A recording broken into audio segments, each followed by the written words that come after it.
So basically, TeeHee itself means that it's the most amazing laugh of a child. So when you hear the laugh, the baby always says it as hee hee, and you're like, oh, that's cool. If we convert that into TeeHee, that becomes a very unique name altogether.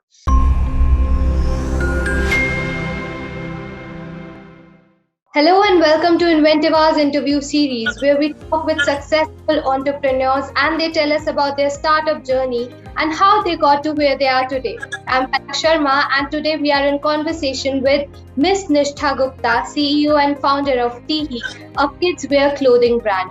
Welcome, Miss Nishtha. How are you doing today? Hi, thanks a lot. I'm doing well. Thank you so much.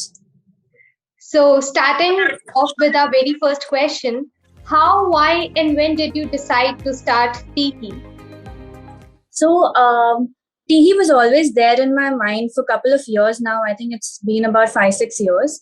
I was working with a lot of ventures called as Future Group, Pipa Bella, and the other big companies. I worked for about 6 years with them. I'm a graduate in fashion design, and I've done my master's in merchandising. And there's always been a lot of, a sort of an experience wherein you have to start something of your own. There's always a dream inside you.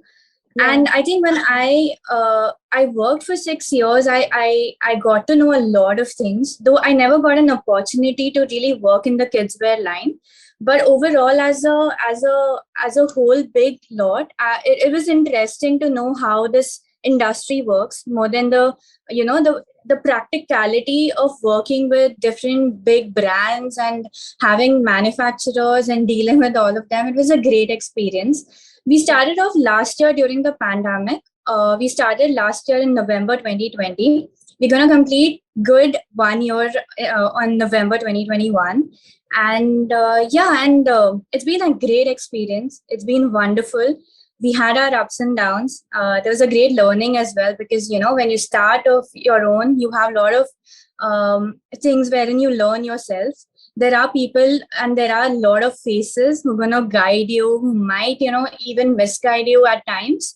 Yeah. But it's amazing because you have your own timelines. You have a bar set for yourself, which you have to hit. And it's an exceedingly amazing opportunity. I think it's something that's a blessing in disguise, basically, in the pandemic that has happened to me so far. Yeah. So yeah. That's really great. That was really, really sensitive and cute. So, what was the idea? What's the idea behind coming up with the concept of the company? I mean, when did you think I want to start with something kidswear or something? What was your first encounter with this whole idea? So, like I said before, I was always drawn towards kids. I was always drawn towards, the cute kidswear stuff that they have. Yeah. I have been very privileged because my family has been so supportive all throughout. Every decision that I've made throughout my life has always been amazing. And so kidswear, as if you talk about kidswear in a short form, you have a lot of opportunity to do in this field. Like there's nothing like nothing's going to stop you, because you can really play with patterns, you can play with colors, you can play with prints. There are so many things that you can do. And every kid, I think when I was small, I always had this thing in mind at a very, very initial stage, that I don't want something that the other person wears. So, I don't know why, but I did have that concept in mind. And in India, I have seen that, an elder baby, when he or she is born, the younger one wears the same clothes. Yeah. And I don't understand that concept there. So that's when we came up with this thing that, we're going to not have a very high-end brand, like a luxury or that sort of a brand. We'll have something very, very nice for everyone, for every kid, basically. And it's amazing. I mean, you can play around with so many things. You have an opportunity to literally make anything that you want. And when those kids wear it and they feel comfortable with the quality, I think that's the achievement that we have. And it's wonderful. It's wonderful. I totally agree with you. Like, kids with good clothes, always beautiful. So, Ms. Nishtha, what was the journey behind the name of the company? The name TeeHee is very fascinating, I must say. So, what does it mean? What was the idea? So basically, TeeHee itself means that it's the most amazing laugh of a child. So when you hear the laugh, the baby always says it as hee hee, and you're like, oh, that's cool. If we convert that into TeeHee, that becomes a very unique name altogether. Yeah. And we did a lot of mind mapping. We did for the names, so we were seeing and we were thinking that let's start with giggles, or let's start with something, because I always wanted something with a smile, or something that the baby's very happy about, so cheerful or something like that. So we just started, and that's how we came up with TeeHee, and that was very attractive. And when we spoke to a couple of people, so I have a lot of people around me, like my family, they're very strong. I have a godfather of mine. So when I spoke to them as well, so they said that, this is very unique. This is very nice. And we were just sitting, like I and my mother were just chatting around, and I was like, Ma, how about, the laugh of a baby? She's like, amazing, let's put it as TeeHee. And I was like, wow, that's like the best mind mapping that's happened so far. And I said, that's quick. And she's like, let's just do it, let's not think about it. Let's just put it as TeeHee. And I was like, great, let's just go about it, TeeHee. So yeah, that's how we came up with this brand. I agree. TeeHee is actually a very pretty name. Like seriously, very cute. Totally suits the idea and the concept of your business. So coming on to my next question, did you always want to work in this industry? And if not, what was your dream job when you were younger? So, when we are kids, we get attracted to a lot of different things. So I think when I was a baby, I was very attracted towards being a teacher, because, kids, and, getting attracted towards kids was one of the biggest thing that I had. And so I think when I started getting a little more matured, I thought that let's just start dressing up. I used to dress up my dolls a lot. That's how I started. So I used to, just sit down and make some crochet or make something with different fabrics, play around with them. And I was like, yeah, this is interesting. You have this dress up game that you play, being girls, you have this dress up thing that you have. And so for me, I don't have a sister. I have an elder brother, and he's been so nice to me when he was younger. He used to be like, "Hey, come on, dress me up." It's fine. It's wonderful to dress me up. I'm a guy. You do something different. So yeah, I think that's how we came up with this. And I just spoke to my parents. I said, Ma, I really want to do fashion designing, and she's like, amazing. I think, in a field where people are into engineering, into doctor and all of that. And she's like, I'm glad. My father, he was very proud of me. He said, my daughter wants to do something different. That's amazing. I mean, that's the sort of power that my family put in. And I was like, wow, that's great. So yeah, let's go about it. So then we initially started. So my mom said that, you used to play dress up with dolls and everything. That's now how it's going to be. This industry is very difficult. So, you have to come up with a lot of other concepts. You have to deal with a lot of other things. And I said, yeah, I mean, that's fun. That's how a competitive world is. And I think I can do something great out of it. So yeah, that's how I came up with this. So I did my graduation in that and scored well. And then I worked for about 3 years. I did my PG, I completed that, and yeah, here I am right now. So it's good. That's great. Whatever makes a person happy in their career is the best thing to do, because at the end of the day, it can, be seen at your work that what you are doing. So coming on to my next question, what do you consider to be your first big break in your career? So I think November, when we launched our brand, we targeted Hopscotch as one of the biggest portal to sell online. We targeted First Try, and we targeted Nykaa. So I wanted to start off very slow. I didn't want to really rush up with things, because we were also learning. We were into a learning phase. We didn't have people to work under us. So yeah I think when so the best part is, by my parents' blessings, I think the first mail that I hit around, I got a yes from everyone. So that was the biggest thing that we had. And doing everything on your own, and not really running behind people and asking them, that was a wonderful feeling. So I still remember Hopscotch at around 1:30 in the night. I was awake. I just mailed them in the morning. And 1:30 in the night, I got a mail from this person, and she's like, hey, it's a wonderful brand. Let's just, onboard you.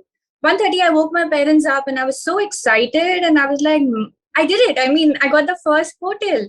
So yeah, that's how we started off, and it was amazing. I mean, yeah, and we're still very strong with them. We're very, very strong with Nika. So yeah, that was a good break, and we got like 153 first orders, in like 2 days time. So yeah, it's nice. The sense of excitement in your voice while telling the story totally justifies that what you would have been feeling at that point of time, I must say. So, Absolutely. what is that one skill you wished you would have learned before joining this industry, and you look for in people while hiring or recruiting them? So, Palak, to be honest, when you work for about a long period of time, you gain a lot of experience. You have your bars which is set, you have your experiences, you have your downfalls, and that's when you learn. And you learn and you brush yourself up, you dust yourself, and you come up again. So I think when I managed to get this brand individually without anybody's help, without having people around, the first and the foremost thing that I faced was, with the manufacturers.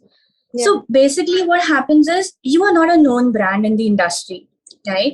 People don't really know you. And so there's a gap. There's a gap between you and a manufacturer.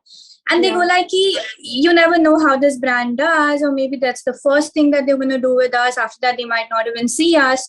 So, making them understand, getting their confidence, and, letting them know that we are here and we are capable enough to get on board, and we will make sure that we get a name in the industry. I think that's been one of the biggest struggle for me to do it. And I think, and yeah, I had my problem because I had my timelines which need to be set. And when timelines don't match, that becomes a very big problem because you have a commitment that you're given to other portals.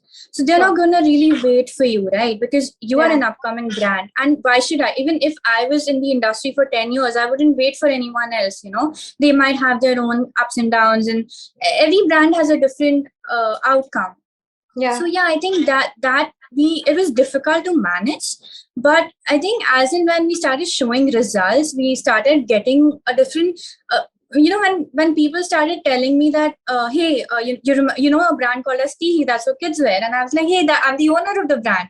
So when the word of mouth goes ahead, and there are people who keep telling me, or they just message that, hey, that's a cute thing that you've got into, and then they keep explaining. So that's how you learn. Your struggles make you stronger. So I had my weak points as well. I had a bad phase, because pandemic, people not buying your stuff, and your brand's name from somewhere where you tried getting it has come down a little 2 steps. So getting all those things and getting a panic situation, that becomes a little problem, because here you have to literally prove yourself. And if you don't prove yourself, that becomes very difficult. So those were the struggles which we are still facing. I wouldn't say they're 100% gone. We still have about, 10-15% of up and down. But that's how it is, That's how even life is, for that matter. You have your ups, you have your downs. So yeah, it's fine. It's okay. And is there like any specific quality you look for in people while hiring them, that this quality is like compulsory, my employees should have that? Is there any quality? Absolutely. So that's one. See, the urge to learn, that's one of the quality that I really, really want when I hire the people. They shouldn't be like sitting, in front of a laptop and just, Google searching things and doing, I really want people to go to the market, see what there is in the market, because you have your competitors who are really high. So my competitors are Zara, H&M, Ralph Lauren. So, these are like the top 3 best competitors that you can have. So until you don't really go out in the market, you don't really see things, you are actually forced towards a screen. Exactly. So, and they say that Google is now a Baba. So a Google Baba will help you out with everything. But I don't think, when you start touching the fabric quality, when you see, when you meet your manufacturers, a talk which is face to face than on the phone calls, I think that's one of the quality that I really, really want. And I want that, don't come with a mindset wherein you would say that I have worked and I know.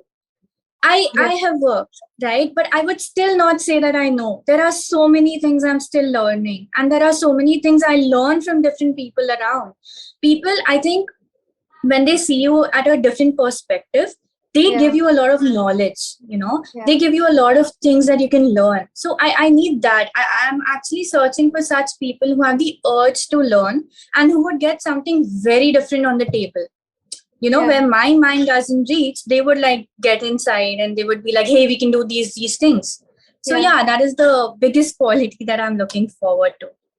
Yeah, as we say, like learning should never stop. Exactly. So, Ms. Nishtha, what kind of funding investments are you looking for currently? And how did you raise funds initially? Because this is the most important question whenever somebody is starting the business, that how to raise fund initially in the starting days when you don't have any sort of income or stuff. So how did you manage at that point of time? So, I had my own shares, like I had my own investment. My father, he is actually retired. So he was working with L&D, he's retired. He had a lot, he said that, do what you want. I'm right here. I'm a backbone for you. He helped me with my initial investment. My mother, who was a housewife, she said, don't think about money. We're all standing right here for you. So for me, even till today, if I need something, they're always there. And they were my initial investors and they're still my investors. So I do call them as my investors. A family is a different thing, but yes, investors. So they are my initial investors. What I'm looking for currently is, see, to be honest, until you don't have couple of people working under you, and you don't have a brand name, it becomes very difficult to get investors because they wouldn't trust you. That's one of the biggest thing, right? And the second thought that I have in mind is, if tomorrow I have an investment, apart from the family, I'll have to give them back their share. Correct. So if I don't do exceedingly well, that becomes a loss for me instead of being a profit. So I'll be in a debit. So for me, I think once I really want to achieve that step that I have in mind, and we are open to investments. It's not that we are closing any doors. We are open to opportunities. We are open to investments. If I have a best investment in hand, I would definitely want to go ahead with that. But currently, I think my family is supporting me towards the investment part. So we are pretty sorted there. So I like we obviously, when even a family, they are also an investor in your company. So I do keep getting hits from my parents that, hey, it's 1 month, the due, that sort of a thing. So yeah, we are coming up with few things. But I think currently we are okay like this, but we are definitely open to any sort of investments that we get in the near future. That's great. So coming on to my last question, tell me your vision. Like let's suppose TeeHee in 2030, after 9 years, how would you describe it? Where do you see your company in coming 9 years, and where do you want to see it? So it's a huge vision, 9 years. But where we want to see ourselves is, like I earlier mentioned, like we have our competitors, which is Zara, H&M, and Ralph Lauren. We want to come up to that level. Definitely, I don't want to go offline because online is what it is currently with the scenario that we have. And online, I don't have a website of my own currently. I sell on Instagram. I want to reach the people wherein they have the top limit and they say that, hey, TeeHee is amazing. TeeHee, I can buy it. I can, just blindly go around and just search for TeeHee online and I just want to buy it. I know, because we don't compromise on the quality of the product. We don't, like, even if the pricings are low, we do not compromise on the quality. We know our quality has to be the best. We go to the best QC settings and we give the best quality to the people around. So what I want basically is that the people around the world should know our name. I want to go international, which is a huge vision, but we are trying our level best to go international in the next 2 years. And I think that's one of the biggest step that we have right now. And not switching from online, that's also another thing that I have. Because offline, I don't think it's gonna work out. anymore. People are more into this online thing. I just want that people should start knowing our brand much more than what they know currently, and give them the best that's there. Yeah, that's what we want. All right, perfect. Thank you so much for sharing your insightful experiences with us, and we wish you all the very best with the company of yours. Thank you so much, Palak. Thank you.